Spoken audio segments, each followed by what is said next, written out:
Hello there from Chris at Crescent Auto Repair. This thing kicked my butt. I figured I'd make a video. Maybe I can help somebody out.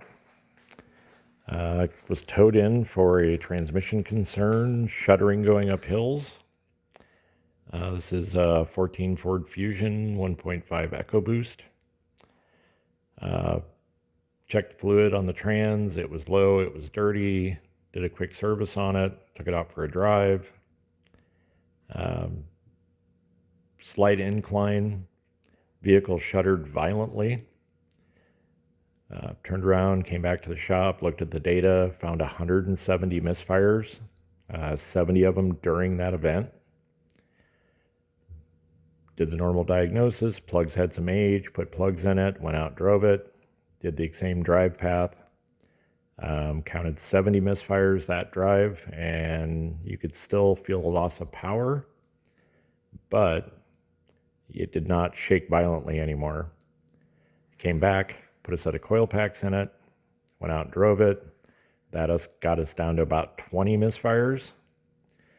Did some research online and saw a lot of people talking about the high pressure fuel pump failing. Oddly enough, this car never set a code, even when it was misfiring. Went out on a test drive and got it to misfire again while monitoring high pressure. The fuel pressure requested was 1700. The fuel pressure at the pump was 600 during the misfire event. Lifted off the throttle, stepped back into it. Misfire gone, fuel pressure's back. Didn't make a lot of sense. Pulled the pump out and found that.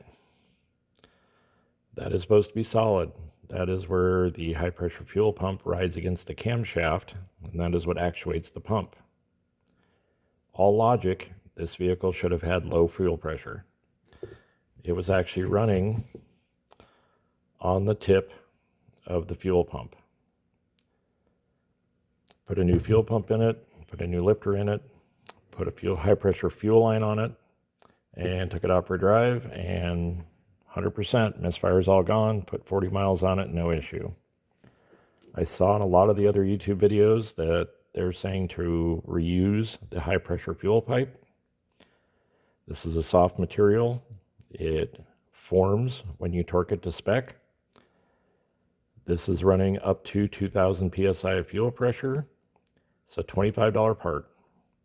Is your car in your life worth 25 bucks? Replace this every single time. Torque it to spec. You'll need to use a crow's foot, which will extend your torque wrench. You can Google how that changes the torque and the measurements you need to make to change your torque spec.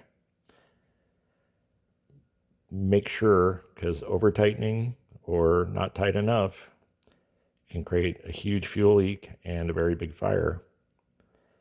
So hopefully this will help somebody out on one of these, because Google really didn't help very much, and ALLDATA was definitely no help, and I'm an import tech, so Ford's a new world for me. Very easy fix. The low pressure line, you pull back on it and it releases itself, no special tools. One connector here, two T27s, be very careful not to strip them. High pressure line fitting. High pressure line fitting. You don't have to take any of this off to change it. It's a pretty simple fix. Hopefully it'll last. Thanks for watching.